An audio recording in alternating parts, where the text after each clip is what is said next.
Whew, okay, time to get serious. Serious face, serious. Professional serious face. How's this? Long-awaited and highly requested video, how to start investing. I'm going to share 3 steps how to get started. Let's do this.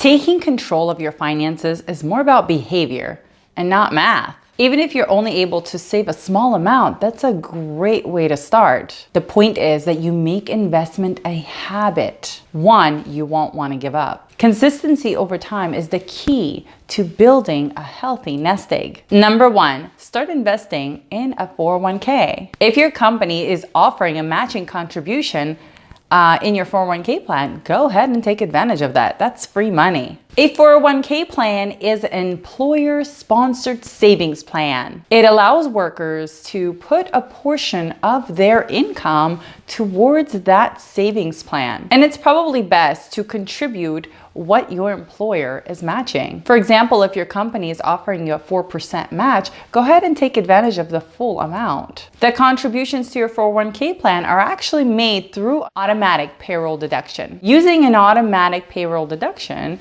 to make it easier for you to save. Plus, 401k plans do come with tax benefits. That money that you put into your 401k, it's not yet taxed. The tax will come out later when you're ready to pull out of that 401k plan. However, some companies now offer a Roth 401k plan. With the Roth 401k plan, it works a little bit differently, and your taxes actually are deducted when you put the money in. So then when it comes time to pull the money out, you don't have to pay any taxes, which is kind of nice too, right? Number 2, contribute to a Roth IRA. The goal is to save 10 to 15% of your household income towards retirement. You might not get to the 10 or 15% just using your 401k plan. This is the reason that most experts recommend that you invest in a Roth IRA, because once you match your 401k plan, that means you're just contributing enough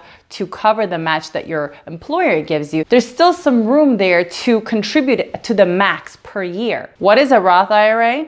Individual retirement account. It's a retirement account that allows you to pay your taxes when you put the money into the account versus paying it later like the regular 401k plan. There are 2 big advantages to paying your taxes up front. First, your money that grows in that account grows tax-free, which is nice, right? And second, you won't owe any money once you retire and take that money out. What are the totals for the contributions for the year? In 2017, they were $5,500 for everyone who is under 50 years old. And if you are 50 and above, they actually allow you to have an extra $1,000, which is $6,500. They call it a catch-up contribution. So you can catch up and invest more money until retirement. Number 3, find a financial advisor that can help you start investing. You might ask yourselves, what are the best funds to choose? Or how do I manage my 401k plan?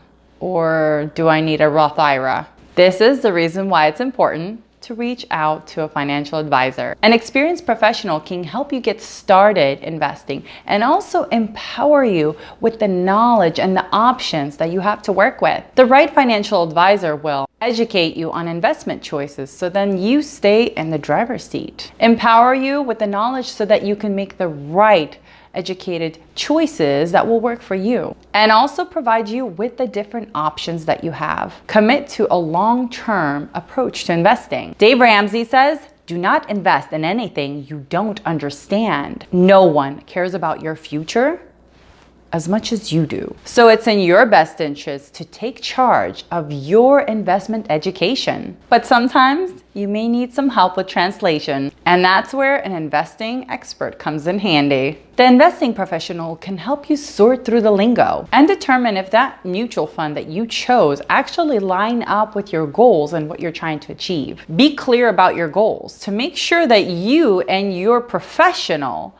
are on the same page to make sure that you make the right choices before making any selections. Do the necessary research before choosing an investor, because you want to make sure that this guy or lady is good at what they do and they put your interests first. Guys, I hope that you enjoyed that and I was able to provide you some value and education. If you did like, go ahead and hit thumbs up and subscribe if you want to see more videos like this. And don't forget to hit that bell icon to make sure you don't miss any more financial topics. See you again next week with another topic. Let me know if you guys have any questions. You have a fantastic week. Bye.